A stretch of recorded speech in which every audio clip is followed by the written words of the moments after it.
ঝিনাইদহে প্রথমবার মতো পেঁয়াজ সংরক্ষণে ব্যবহার হচ্ছে কৃষকের এসে হিসেবে পরিচিত এয়ারফ্লো মেশিন। এই পদ্ধতিতে পেঁয়াজের পচন হার ও খরচ দুটোই কম। কৃষকদের উদ্বুদ্ধ করতে কাজ করছে কৃষি সম্প্রসারণ অধিদপ্তর। পাকা ঘরে তৈরি মাচায় রাখা হয়েছে কয়েকশো মণ পেঁয়াজ। তার মধ্যে বসানো হয়েছে এয়ারফ্লো মেশিন।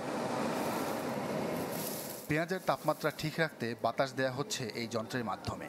ঝিনাইদহ শৈলকুপায় প্রথমবারের মতো এয়ারফ্লো পদ্ধতিতে পেঁয়াজ সংরক্ষণ করছেন কৃষক ও ব্যবসায়ীরা। চাং পেতে পিএস থুই আমাদের পিএস হাত থেকে মন খারাপ 5 কেজি 10 কেজি কমিয়ে যায়। তা আমাদের চাঙে আছে আমার পিএস আরও পচিয়ে নষ্ট হয়ে যায়। এতে মেশিনটা আমাদের ভালো, মেশিনটা মাল হাতে পচে না। মেশিন যদি হয় তাহলে চাষি তো বাঁচবে। আর এর মেশিন আমরা দেখিনি কোনোদিন। এর মেশিনটা আইছে মানে প্রথম নতুন আমরা দেখতেছি, তাতে পেঁয়াজটা খুব ঠিক রাখতেছেই। কৃষকরা বলছেন এই পদ্ধতিতে সংরক্ষণ করলে পেঁয়াজ শুকিয়ে যায় না, রাখা যায় 8 থেকে 9 মাস।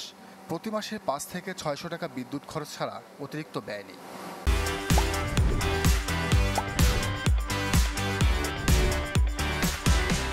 চৈত্র মাসের থেকে আশ্বিন কার্তিক মাস পর্যন্ত 12 কেজি 14 কেজি ঘাটতি হয় এক মনে।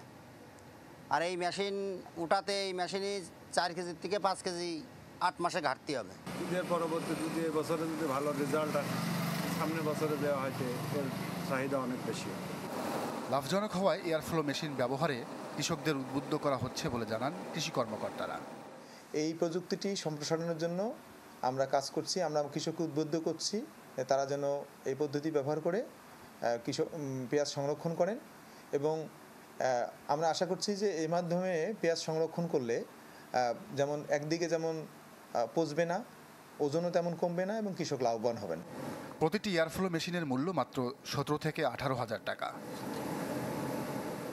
Desk report, channel 24।